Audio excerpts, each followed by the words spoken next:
वैसे तो उत्तर प्रदेश सरकार आपराधिक प्रवृत्ति और भूमाफियाओं के विरुद्ध अभियान को चलाते हुए कड़ी कार्रवाई करती हुई नजर आ रही है, जिसके चलते उत्तर प्रदेश के बड़े बड़े भूमाफिया एवं आपराधिक प्रवृत्ति के लोगों को गिरफ्तार कर जेल के सलाखों के पीछे कर दिया है या फिर एनकाउंटर के माध्यम से उनकी जीवन लीला समाप्त कर उनकी दहशत को खत्म करने का काम किया है। सरकार की मंशा के अनुसार आपराधिक प्रवृत्ति के लोगों के विरुद्ध वारंट जारी करने की कवायद को लेकर फर्रुखाबाद पुलिस ने जनपद फर्रुखाबाद के फतेहगढ़ निवासी डॉक्टर अनुपम दुबे के खिलाफ 26 साल पुराना वारंट जारी किया था। अनुपम दुबे ने पुलिस की घेराबंदी के कारण न्यायालय में आत्मसमर्पण किया था। न्यायालय के अनुसार अनुपम दुबे को जनपद मैनपुरी के जिला कारागार में सजा काटने के लिए पाबंद किया गया, जो इस समय जिला कारागार मैनपुरी में अपनी सजा काट रहे हैं। इसके बावजूद भी फर्रुखाबाद जिला एवं पुलिस प्रशासन उनके परिजनों को परेशान करने का काम कर रहे हैं।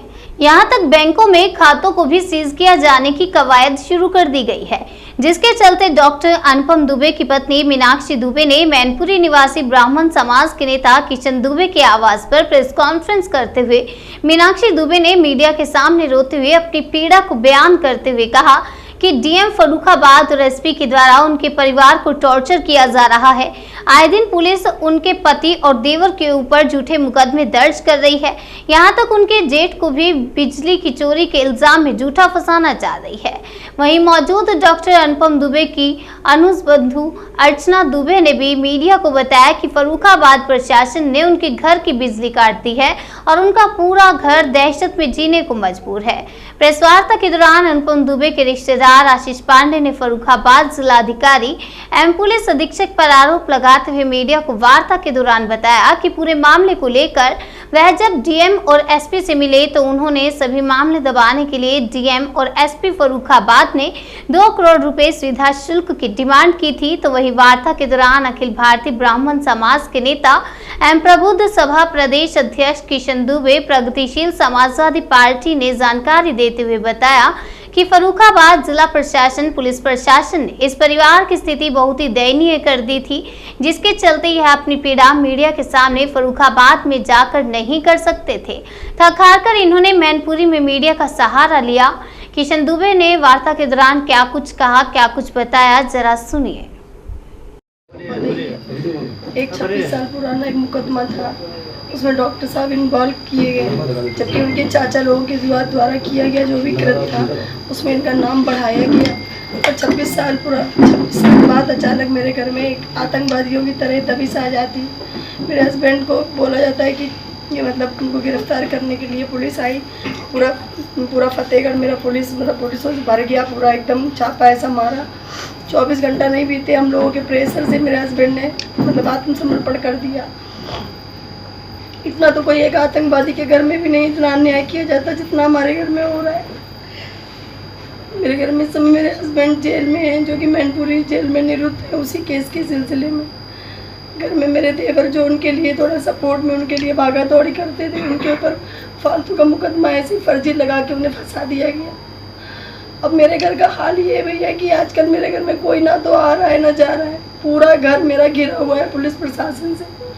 मेरे घर के नौकर हैं, अगर दूध है सब्जी है जो दैनिक चीज़ें रोज आने वाली है तो कोई चीज़ मेरे घर में इस समय आ नहीं रही है, क्योंकि मेरा नौकर बाहर निकलता है तो उसको हड़काया जाता है, उसको मारा जाता है कि नहीं तो वापस जा, इसकी गली के आगे नहीं निकलेगा। मेरे जो रिश्तेदार हैं उनके घर में पुलिस जा रही है, मेरी ननद के घर में पुलिस फोर्स गाड़ी भर के गई और ये कहा गया कि मतलब उनके खिलाफ बोलो, मुकदमे लिखवाओ, ये करो वो करो। तो जब अपने सगे हमारे चाचा लोग के हमारे जो नंद लोग हैं वो क्यों मुकदमे लिखवाएंगे अपने सगे भाई के खिलाफ। मेरे जो घर में जो आते जाते हैं, जो मेरे घर में रोज आने जाने वाले हैं, उनके घर में रोज दबिश जा रही है। ये बेटा है, आज आपको ये बताएं, मेरा बेटा है अकेले मेरे बिना एक सेकंड नहीं रहता है। बाथरूम भी जाएगा, सूसू बॉटी भी जाएगा तो वो अकेले नहीं जाता, रात में ऐसे कब के सोता है। भैया मेरे पास शब्द नहीं है कि अपने घर का हाल आप लोगों को बता सके।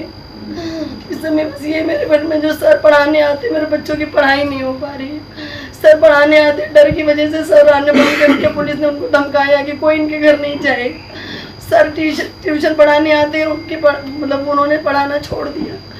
दूध देने वाला जो दूध लेके आता उसने दूध लाना छोड़ दिया।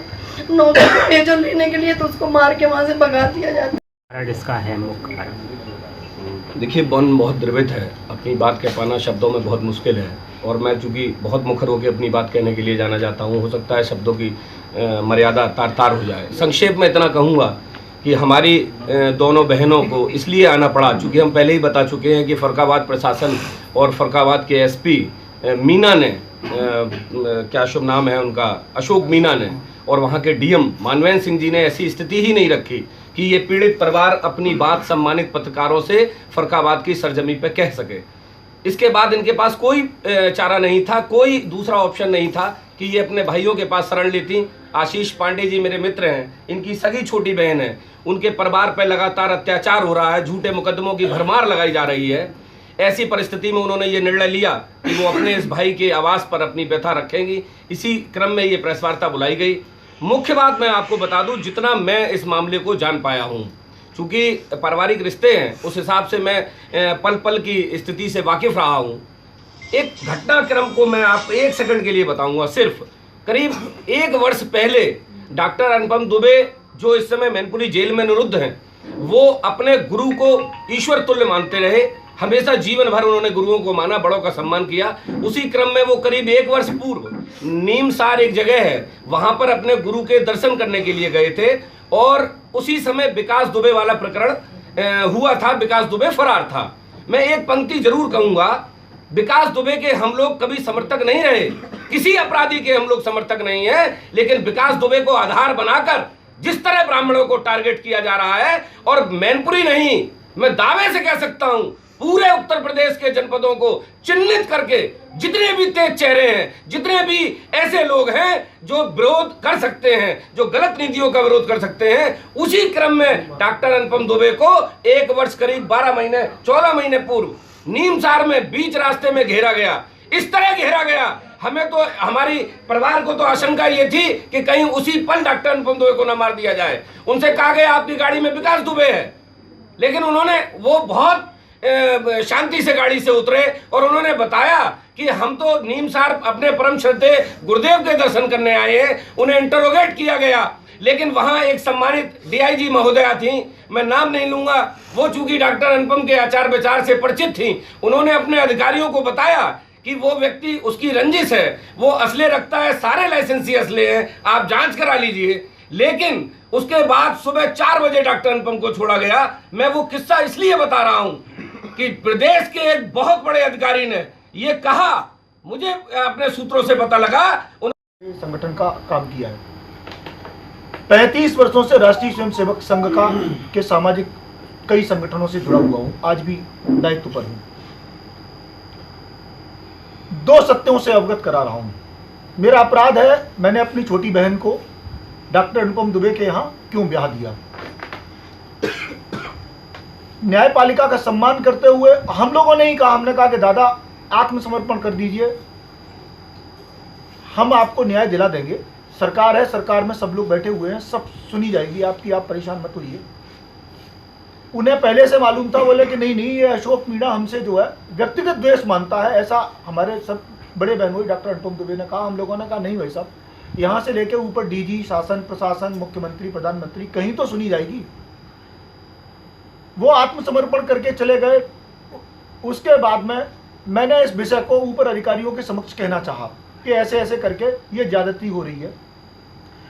मैंने और मेरे एक राष्ट्रीय स्वयंसेवक संघ के एक मित्र ने एसपी और डीएम से समय लिया कि भाई साहब, आप जो एक तरफा ये जो कार्रवाई करते चले जा रहे हैं, जिसमें उनको लगातार ये बताया जा रहा है कि ये कुख्यात अपराधी है, उनकी जांचें करवा रहे हैं आप, उनके शस्त्र लाइसेंस पर प्रहार हो रहा है। तो मैंने कहा एक बार हमारे विषय को सुन तो लीजिए भाई। न्याय की बात सबसे पहले तो जिले के जिलाधिकारी और एसपी से ही की जाती है। मैं आपको डेट नहीं बताऊंगा, क्योंकि डेट बता दूंगा तो उस डेट का भी वो कुछ ना कुछ खुराफात करके जो है वो करेंगे। लेकिन मैं आपको बता रहा हूं, मैं रात को 11 से 11:30 बजे जिलाधिकारी मानवेंद्र सिंह से मिला, मैं और मेरे मित्र, एविडेंस है। अगले दिन एसपी साहब से मिला। जिलाधिकारी महोदय ने उस तारीख को मुझसे कहा कि ठीक है, ये मामला सबसाइड हो जाएगा, 2 करोड़ रुपया मुझे चाहिए। भाषा उनकी कुछ और थी, लेकिन मैं आपको मीडिया के सामने सीधी सपाट बात बता रहा हूं। उन्होंने कैसे कहा ये एक अलग विषय है, जांच का विषय, उन्होंने क्या कहा, हमने क्या कहा, लेकिन 2 करोड़ रुपया फर्रुखाबाद के जिलाधिकारी मानवेंद्र सिंह ने इस पूरे एपिसोड पर डॉक्टर अनुपम दुबे ये बोले बहनोई से बात करो, वो करो, और कप्तान साहब को मैनेज कर लो जाके, वो तुम्हारा अपना एपिसोड है, क्योंकि कप्तान साहब जो है विशेष रूप से नाराज है। हमने कहा ठीक है साहब, मैं आपके इस प्रस्ताव को रख दूंगा जाकर। मुझे नहीं मालूम है कि ये पैसे का लेन देन भारतीय जनता पार्टी की संस्कृति में तो कभी हम लोग कभी सुना नहीं। संघ का स्वयंसेवक हूं, पैसे के लेन देन से कभी दूर दूर का वास्ता नहीं रहा, लेकिन मैंने आप जो चाह रहे हैं, मैं इस विषय को अपने परिवार में जाके रख दूंगा। तब तक हमारे जो बहनोई है, इसके पति अनुराग दुबे वो बाहर ही थे। दूसरा दिन हम लोग